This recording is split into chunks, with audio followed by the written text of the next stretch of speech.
അതെ deputy director തന്നെയാണ്. ചോദിച്ചോ. ആ കിട്ടൂല. എടോ, ക്ഷീര കർഷകർക്ക് അത് അവരുടെ പെൺകുട്ടികളുടെ വിവാഹ സമയത്ത് അവർക്ക് ഇങ്ങനെ ധനസഹായം കിട്ടും. ആൺകുട്ടികളുടെ കല്യാണത്തിന് അങ്ങനെ കിട്ടൂല. അത് കിട്ടൂല. അല്ല, അത് കിട്ടണ വെച്ചാൽ അത് അവര് പെൺവീട്ടുകാരെ വെച്ചോട്ടെ, അല്ലാണ്ട് എങ്ങനെ കിട്ടാ? അത് കിട്ടൂല. ഇല്ല കേട്ടോ. ആ പെൺകുട്ടികൾക്ക് മാത്രമുള്ള ആ സഹായം പെൺകുട്ടികൾക്ക് മാത്രമുള്ള. ശരി ശരി ആയിക്കോട്ടെ. ഇതെന്താ തെപിടുക്കങ്ങൾ ഈ പട്ടിണി കിടക്കണ പയ്യന് മൈക്കോലിട്ടോടുത്ത മാറ്റി ഓടി ഇങ്ങോട്ട് കയറുന്നത്?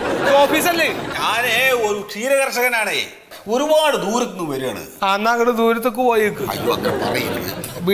നിങ്ങളെ വിളിക്ക അവിടെ പോയേക്ക്. ഇതൊരു ഓഫീസാണ്. ഓടി ഇങ്ങോട്ട് കയറുക ചെയ്യാത്. കാലിലേ ആണിയുണ്ട്. ആണിയൊന്നും ഇവിടെ ആവശ്യമില്ല. എന്താ ഒരു ഔചിത്യ ബോധമില്ലാണ്ട് ആൾക്കാർ ഓടി ഇങ്ങോട്ട് കയറുക ഓഫീസിലേക്ക്. ഒരു അനുവാദം ചോദിക്കണ പരിപാടിയും കൂടി ഇല്ല. ഒരു മര്യാദ ഇല്ലാത്ത പരിപാടികൾ. താഴെ വാ. അല്ല, നിങ്ങളല്ല ദാദാ, പിന്നെ നിങ്ങളെ കൊടം കുത്തി പിടിച്ച് അങ്ങ് മാറി. ആ ചെറുപ്പക്കാരനാ പറഞ്ഞ നിങ്ങളാ ചെറുപ്പക്കാരൻ. നിങ്ങളങ്ങോട്ട് മാറിക്ക്. നിങ്ങളെ കൊണ്ട് സാധിക്കൂല. അത് വെറുതെ ആ കാലും കെട്ടും പുള്ളി. നിങ്ങൾ എന്താ ഈ വരാൻ എനിക്ക് ബുദ്ധിമുട്ടാണ്. മന്ത്രി എങ്ങാൻ വിളിച്ചു പറഞ്ഞു കാണും. നമ്മളെ ആരും വിളിച്ചില്ലല്ലോ. ആ കള്ളിട്ട് നമ്മളോട് പറഞ്ഞില്ലല്ലോ അത്. അതെ, പുള്ളിക്ക് മാത്രമായിട്ട് പൈസ കൊടുക്കുകയാണെങ്കിൽ ഉറപ്പായിട്ട് ഞാനിവിടെ പ്രശ്നം ഉണ്ടാകും.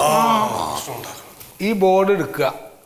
ഈ ബോർഡ് എടുത്തിട്ട് ഇത് അപ്പുറത്ത് അവിടെ കൊണ്ടുപോയി വെക്കുക. ആ പുറത്ത് കൊണ്ടുപോയി വെക്കുക. ഇതെടുത്തോ. എന്തേ എടുക്കത്? അത് കണ്ണുള്ളതൊന്നല്ല. ഇതെടുത്താ പുറത്ത് കൊണ്ടുപോയി വെക്കും. അതെടുത്താ പുറത്ത് കൊണ്ടുപോയി വെക്കണോ? ആ കാര്യങ്ങളൊക്കെ എല്ലാവരും മനസ്സിലാക്കണം. അങ്ങോട്ട് കൊണ്ടുപോയി വെക്കും കേട്ടോ. നോക്കി കൊണ്ടുപോകാത്. നിസാര ബോർഡും കൂടി കൊണ്ടുപോകാൻ പറ്റാത്ത ആൾക്കാരാണ് വന്നിരിക്കുന്നത്.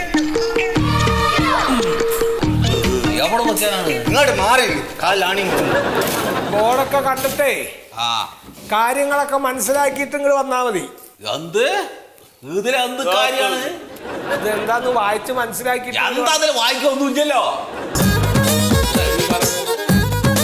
എന്താ മലയാളം വായിക്കാറിയാത്ത ആൾക്കാരങ്ങൾ വായിക്കാൻ നോക്കാറ്. ഇതെന്താണോ ഇത്? ബോർഡ് തിരിച്ചാ വെച്ചിരിക്കണത്. ഇതിപ്പുറത്തേക്ക് തിരിച്ചു വെക്ക്.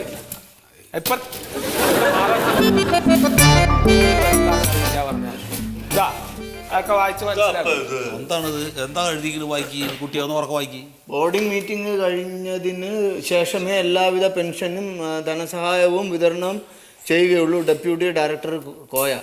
ഇല്ലാത്ത വണ്ടിക്കൂലി മുടക്കി ബസ്സിൽ കയറി വന്നതൊക്കെ ഇപ്പൊ വെറുതെ. ഇതല്ലേ ബോർഡ്? ഈ ബോർഡ് അല്ല, അവരുടെ കമ്മിറ്റി കഴിഞ്ഞാലേ ഇനി കാശ് തരുള്ളൂന്ന്. അതുകൂടെ കൊണ്ടുവന്ന് നോക്കിയോ?